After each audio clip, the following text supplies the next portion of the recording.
winner of the New Jersey Press Association's Most Innovative Award. Welcome back to Greater Media Broadcast News. I'm Susie Shea, bringing you the top headlines in Central New Jersey. Here's what you need to know this week.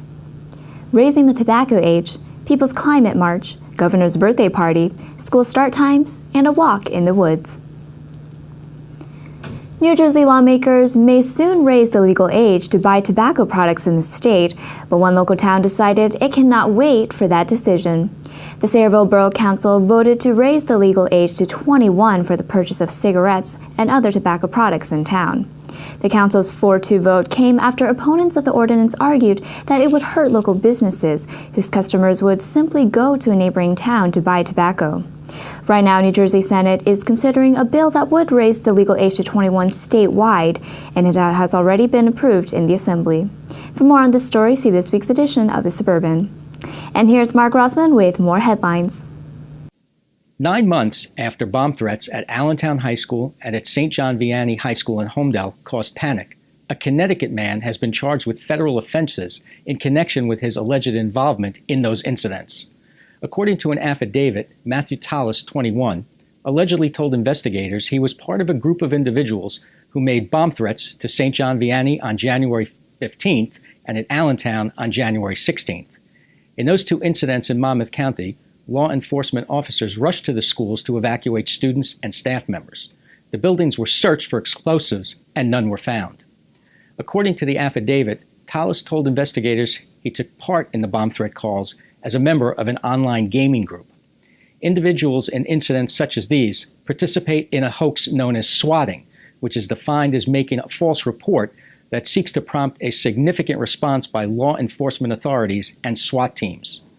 Tallis has been charged with conspiring to engage in a bomb threat hoax, among other charges. Additional information about his arrest can be found this week in Greater Media newspapers and online at gmnews.com. Governor Chris Christie held his 52nd birthday party last week, and he had quite a special guest. Here's Adam Ujako. Chris Christie's birthday fundraiser at the East Brunswick Hilton was far from a private soiree. Attended by roughly 930 Republicans, including former presidential candidate Mitt Romney, the event helped raise more than $600,000 for the state Republican committee. However, the high-powered fundraiser isn't the only story coming out of the Brunswicks this week. Michelle Ledzinski, mother of Timothy Wiltsey, was extradited from Florida on charges that she murdered her son more than 23 years ago, after a cold case review by the Middlesex County Prosecutor's Office led to her arrest. Ledzinski appeared at the Middlesex County Courthouse in New Brunswick to be arraigned on charges Tuesday. She's being held at the Middlesex County Corrections Facility in North Brunswick in lieu of a $2 million bail as she awaits trial. For the full story, see our article on gmnews.com or in your local paper. And here are the headlines you need to know. A Red Bank man was recently sentenced to 14 years in state prison for stabbing another man to death in 2011. Jose Olivares Palma pleaded guilty to first-degree aggravated manslaughter and second-degree aggravated assault for the death of Larry Yarborough. Woodbridge officials are hoping to transform an abandoned factory site in Avenel into a thriving transit village. If approved, the station village would include 500 residential units alongside retail space, an art center, and a village green. The blighted property has been on the township's radar since a defense industry contractor ceased its operation there 15 years ago. Thousands of New Jerseyans joined the People's Climate March in New York City last Sunday. The march is in response to the United Nations Climate Summit called by Secretary General Ban Ki-moon. Moon is inviting world leaders to bring bold proposals and announcements for reaching a global climate deal in 2015.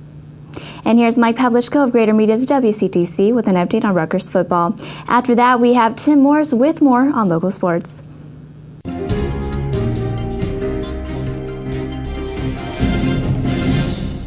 Well, for the Rutgers football team, there can be no better opponent this week than the Navy Midshipmen. The Scarlet Knights finally got that first Big Ten game under their belts.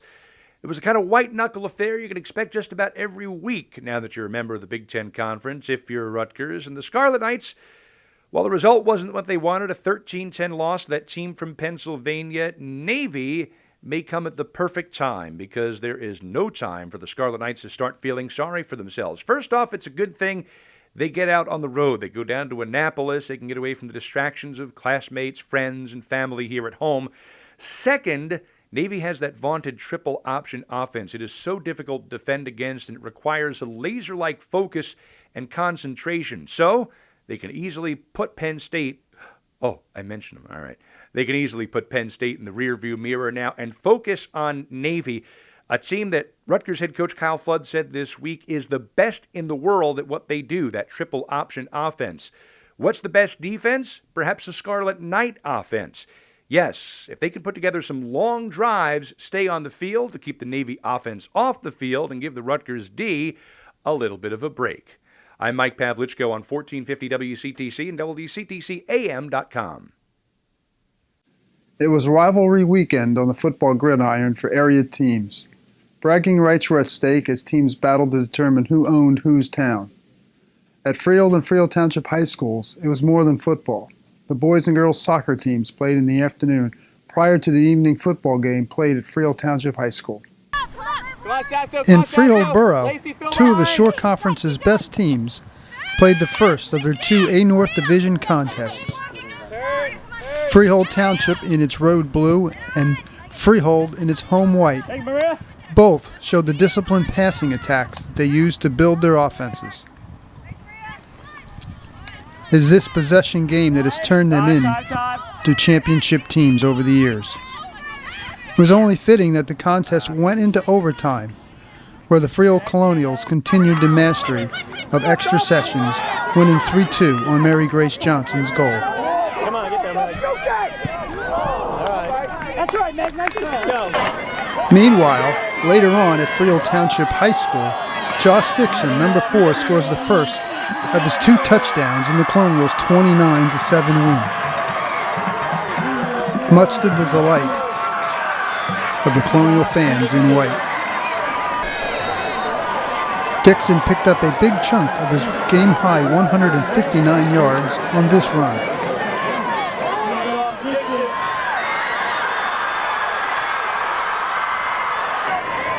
Ashanti Worthy's touchdown made it 13-0 Freehold in the second quarter. Quarterback Jake Curry picked up some crucial first downs for the Colonials. Makes him in, miss at the 40.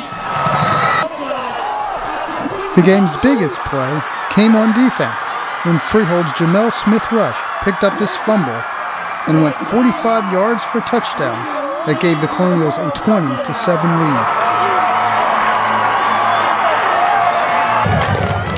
With Freehold's defense stifling the running game of Freehold Township, quarterback Jack O'Brien was forced to go to the air.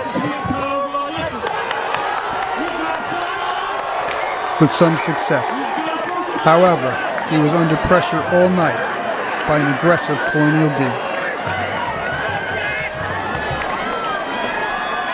This is Tim Morris for Greater Media Newspapers. And here's Jennifer Amato as she takes us on a walk in the woods. Of the 10,500 acres of parkland in Middlesex County, just 40 miles are designated as formal walking trails. With names such as the Blueberry Flats Trails in Old Bridge or Snuffy Hollow in the Jamesburg Park Conservation Area, the county's trail system uses a combination of existing and newly developed trails through ecosystems of field, forest, wetlands, and waterways. Residents are encouraged to get back to nature while the weather is still cooperative. For more information, see your local Middlesex County newspaper this week. One Middlesex County woman is making waves as one of the first and only voices to actively pursue a change in school start times. Here's Jeremy Grossman. If East Brunswick parent Karen Famiglietti has her way, then a long-standing tradition in schools is going to be changed. In spring 2013, Famiglietti formed the EB Parents for Healthy School Start Times, a group formed with the goal of changing junior high and high school start times from 7:26 a.m. to 8:30 a.m. or later. With the new school year, Famiglietti's group has only gotten bigger and more vocal as she continues to hold conversations with school officials. A later school start time for teenagers is supported by the American Academy of Pediatrics, as well as the New Jersey Sleep Society. However, the challenges that Famiglietti face include issues related to bus times and athletic schedules. For more information, visit gmnews.com. For more in-depth coverage and additional stories, see your Greater Media newspaper today. To keep up with the latest headlines, like us at facebook.com/Greater Media Broadcast News or click the subscribe button above. I'm Susie Shia. See you next time.